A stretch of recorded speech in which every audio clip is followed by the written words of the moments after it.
District 9 is a sci-fi movie set in Johannesburg, South Africa, where an alien spaceship gets stuck hovering over the city for 20 years while there is an apartheid on the anthropomorphized cockroach aliens called prawns, who are contained in a tin shack slum known as District 9.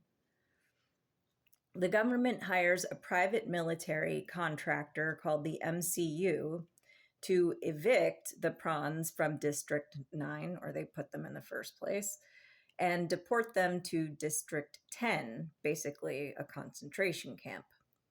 The main character is a nerdy MCU bureaucrat named Wickus, who's somehow married to the grumpy CEO's beautiful daughter. Wickus gets promoted to lead the prawn eviction, trying to get the aliens to sign documents allowing MCU to take them voluntarily or by force. The prawns have weapons that only they can use, encoded in their DNA, like humans can't use the alien weapons. And there are Nigerian gangs who eat parts of the prawns to gain their power. The MCU just mutilates these sentient creatures for their biomedical research, trying to get their superior alien weapons to work for humans. Wickus stumbles upon a cylinder full of black liquid that sprays him in the face.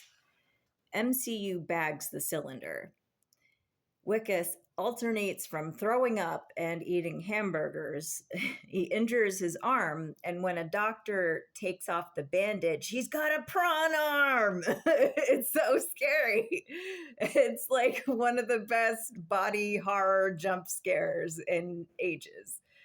Like the shock to the characters and the audience is just palpable. Wickus gets taken to the MCU facility, and they use like a cattle prod to get him to fire an alien weapon with his alien hand at a dead pig and then a live prawn. And he doesn't want to do it. He's like, that prawn didn't do anything to me. Just the prawns are somewhere between human and animal to humans, yet they're all immigrants. Wickus escapes the lab and goes on the run, and then he teams up with a prawn named Christopher, because prawns took human names, apparently. And Christopher made the cylinder with the black liquid that could fix the mothership and bring the aliens home. So Christopher has this little son prawn, this little like child that's so cute. It's like Enemy Mine, if you've ever seen that movie. They storm the MCU lab and they get the cylinder and they fight off the MCU military as they get back to the spaceship. And the main military MCU guy looks at Christopher the prawn and he's like, I just love seeing you prawns die. And then like less than 5 minutes later, the prawns literally just rip him apart with their bare hands. Well, their bare claws. Christopher and his son get on the spaceship and fly home. Wickus turns fully into a prawn and leaves little garbage flowers for his wife, waiting for Christopher to return and turn him back into a human. There's never been a sequel to District 9. What does District 9 teach us about today? Military force used for mass deportation is inhumane and dangerous, even if you don't see the deportees as dangerous or humans. The aliens were stuck there, refugees, considered illegal aliens, barred from humans-only public spaces like Johannesburg had whites-only spaces very recently. The South African apartheid lasted from 1948 until the 1990s, where the minority white population was dominant over the Black Africans. The racial segregation still lasts to this day.